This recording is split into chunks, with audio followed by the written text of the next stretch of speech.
During his mortal ministry, the Savior was followed by great multitudes. He preached and taught and even fed large numbers of them. But the memorable ministrations of forgiving, blessing, and healing were with individuals, one by one, according to their needs. Priesthood leaders must work through the Spirit. There is no other way than this. Prayer, fasting, counseling together, consultation, genuine concern, and again, prayer. These are the elements of true creative flexibility.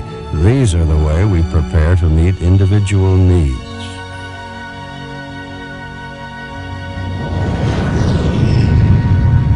Two days after Douglas and Carrie Showers joined the church, they were transferred. We received the missionaries. They gave us their message, and we invited them back, took the lessons for quite a while, attended church for about, I think it was about 2 months. And then I was preparing to go back into the Air Force, but we wanted to be baptized before we left town so the sister missionaries could see us baptized. We were baptized and left town 2 days later and went immediately into inactivity because there were too many things in our lives that we felt we couldn't overcome that would keep us from coming back in church. With no one to fellowship and strengthen them, they were virtually lost for nearly 7 years.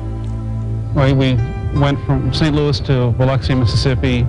I was approached once by a member of the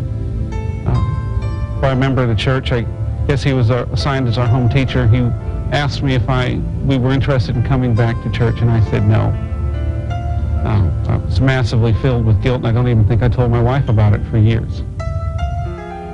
Finally, a quorum leader who understood his role as a shepherd sought them out, became their friend, and helped them come back. He put his arm around me and welcomed me back to church. He made sure my home teachers were coming to visit. When we did become active again, he talked to me a number of times about receiving the Melchizedek priesthood and becoming an elder. And just made sure I had lots of things to do in the church that would keep me busy. The brethren I worked with that were activated were willing to come to church, and they were willing and open to talk to us. It was us, as brethren in the quorum and the presidency, had to go out and make the effort to go and find them.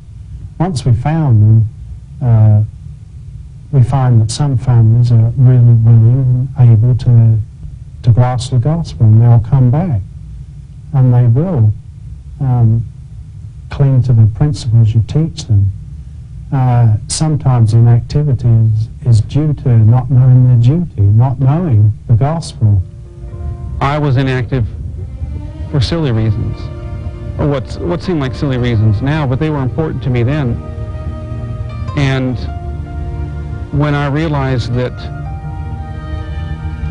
the church members or the quorum leaders were not going to give up on me, that they were going to be patient and loving with me, I was easily able to let go of all the reasons I had for staying inactive. And once those reasons were gone, and I realized that I could be a human being who had flaws and needed to work on correcting them, that it was easy to come back to church then. As quorum leaders seek the Lord's Spirit and counsel together, they will be guided to those they should serve. Neither Brother Wade nor I had ever met Brother Maxwell before, and I'd only been the Elders Quorum president for a short time. But we had been given that assignment by the bishop, and he had been selected as one of the prospective elders that we felt was probably more ready to come back into the church than maybe some others were at the time. So the appointment was made, and we went over one evening to visit him in his home. And there was some hesitancy on my part, because no one likes to be rejected. No one likes to be turned down. And yet, as Brother Wade and I prayed in our living room before we left, I felt the Spirit very strong, and I gained some reassurance at that point that things may go better than we had expected, or maybe better than I thought they would. We didn't go in and just try to have a casual conversation with Brother Maxwell, and we didn't go just to let him know that we missed him at church or that we'd like to see he and his wife coming back to church. We really zero in and let Brother Maxwell know that it was important that he become ordained an elder for himself and for his family. And I could tell Brother Maxwell was touched by that invitation. But before we left, we got a real commitment from him. We didn't just let him say, well, let me think about it, or let me talk it over with my wife. We encouraged those things, but we also asked him to commit himself to really come back into the gospel, to get himself ready to be ordained an elder, and eventually he and his wife to go to the temple. The Maxwells accepted the challenge. Brother and Sister Spader were assigned as special home teachers to fellowship and teach them the gospel. A lot of wonderful things have happened. I was ordained an elder in the church. In December, my wife, who was a non-member, joined the church, and I had the honor of baptizing my wife.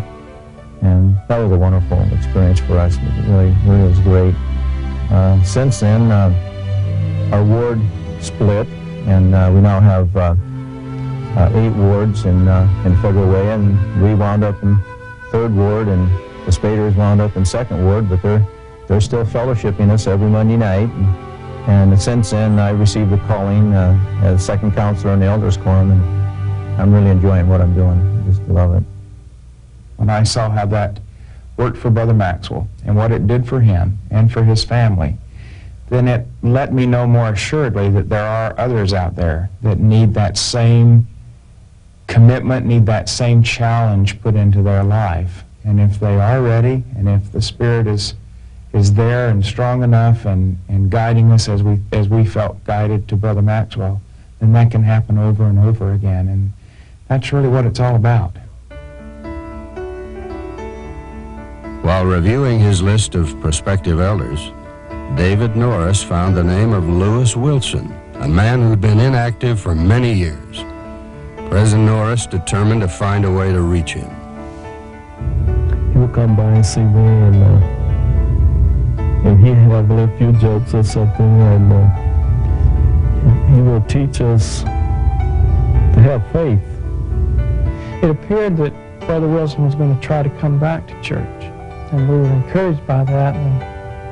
And so it was during that time that in a PEC meeting that we discussed with the high priest group leader and with the bishop the fact of assigning a strong brother to home teach with Brother Wilson. It was just after we had received the counsel that we could be more flexible than ever before in priesthood organization, that we could use high priests for prospective elders. And so Brother Mel Wallace, who is the patriarch of the Birmingham, Alabama stake, and who is really a patriarch in true sense of the word, a strong brother with a strong family and rich tradition in the church, was assigned as Brother Wilson's companion. And even before Brother Wilson ever came back to church. As soon as he became active, Brother Wilson was given a calling as Assistant Elders Quorum Secretary. We determined before Brother Wilson came for the first time that we would use that time to train him and to teach him about the Elders Quorum, about the priesthood, because for so long he had not been involved with the church and not been involved with the priesthood.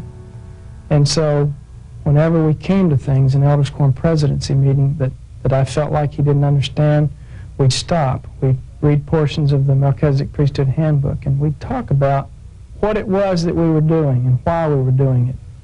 It seems like it'd be a puzzle. The things that I really wanted to know and was missing, the pieces seem to fall in place. And it makes it a lot different. I can understand it a lot better now. 3 months later, Brother Wilson was called as president of the Birmingham 3rd Branch.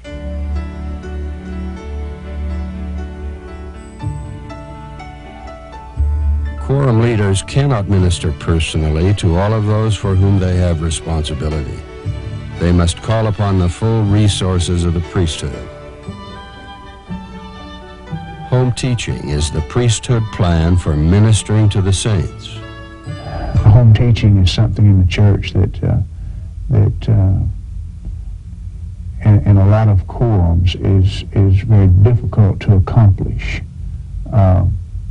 And the key to it, we feel like, in our quorum presidency here, is to have our personal priesthood interviews and to make the brethren responsible and to have them to report back to someone. You just have to take the time to sit down, talk to the home teachers about the families.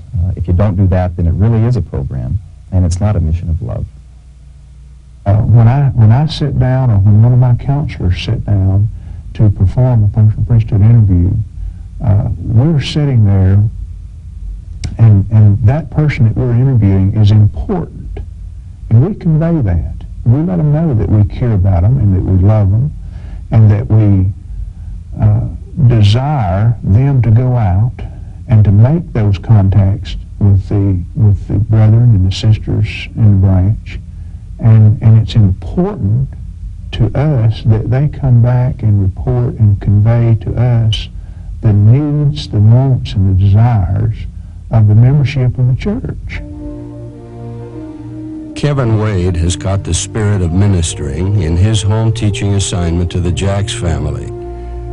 Sister Jacks was not active because she was confined to a wheelchair and had no way to get to church. Her husband was not a member. One Sunday afternoon, my telephone was rang, and when I answered it, and he asked me if I was Sister Jacks, and I told him yes, and he told me he wanted to come out and see me and see about fixing me around. The next Saturday, Kevin got out here about 7 o'clock in the morning, and it was just freezing cold, and he built the ramp for me. I kind of know the both sides, you know, the way it is without the gospel and the way it is with the gospel. I tell you, it's painful without the gospel. I felt the wrath of God. There's no other way to say that. I accepted the gospel and then turned away, and I felt the pain in my heart. I almost lost everything, my family, one of the greatest things in life. And now I'm going forward, and I'm working up that ladder. I don't know, the gospel is the greatest thing that ever happened to me. And right now I'm still growing in the gospel, you know. I say I don't have the ability, but I put my faith in Jesus Christ, and well, you know, I have the desire in my heart to serve. And, well, that's what I'm going to do. I'm going to serve. Brother Wade enlisted the help of a non-member friend in his service project for Sister Jacks. Through his example, David Blanchard, his wife, and Brother Jacks as well, have all joined the church. It's not difficult. We try to make it difficult. But the bottom line, it's people caring about other people and going out and doing something. People touching other people. And that's what it's about. And as we do that and we show genuine love and concern, then you will have success.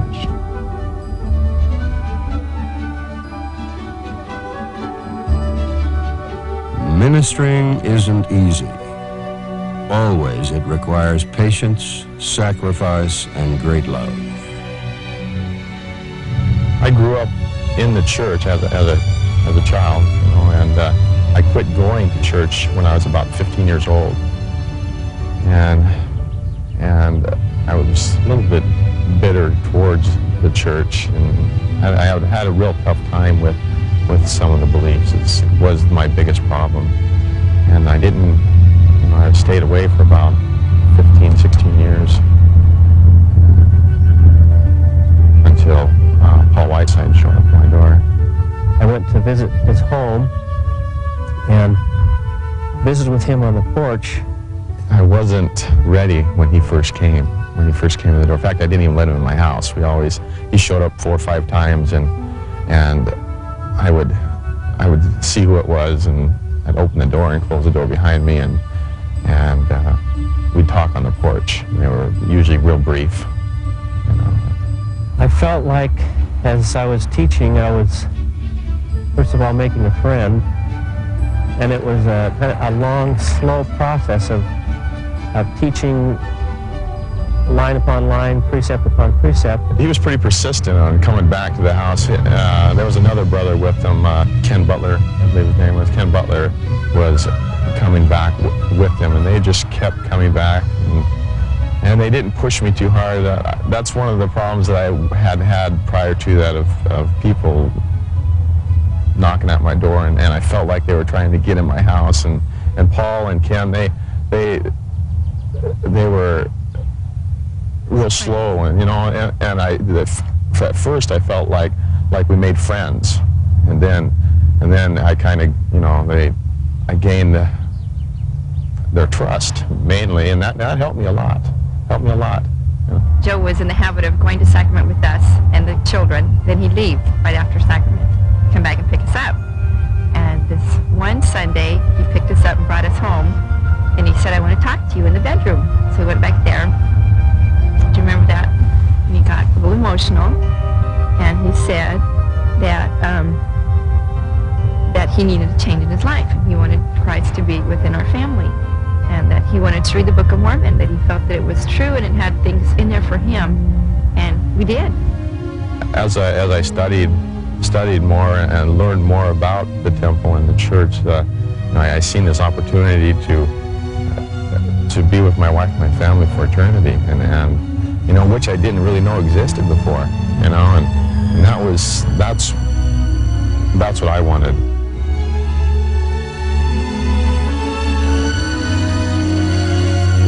I think probably ministering means loving someone, and in the elders quorum, for me, I always relate that with home teaching. It's having 4 families or 5 families, and knowing them and loving them enough to be receptive to the Holy Spirit when it speaks, to minister to the family. That can mean helping someone move. It can mean being aware of when someone loses a job and using the ward employment specialist or the quorum employment specialist or the staking employment specialist to get involved. To not be afraid to get into somebody's life. One of my home teaching families has been inactive for 3 or 4 years, about 2 years actually, and I've been in the home every month, and at one point it seemed like every month when I went, the family was further and further away. And then one month with my priest, who's my companion, I just felt like that I really needed to bear testimony to them and really challenge them and tell them how I felt and how strongly I felt. And we all shed a few tears that night as I told them how much I loved them and how badly I wanted them to come back to church. And they said they knew that they needed to come back. And as we prayed, I said, "Can we kneel?" And we all knelt in a circle. And they always asked me to pray. And I can remember pouring out my heart that something would touch them.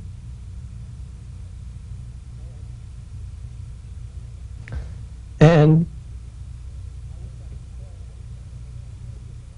I wish I could say that he's a branch president now. I can't say that. They're still not coming to church. They've been a few times. But when I come, they thank me for coming month after month, and they tell me that it's having an effect on their life, and they consider me a friend. And to me, that's a success story.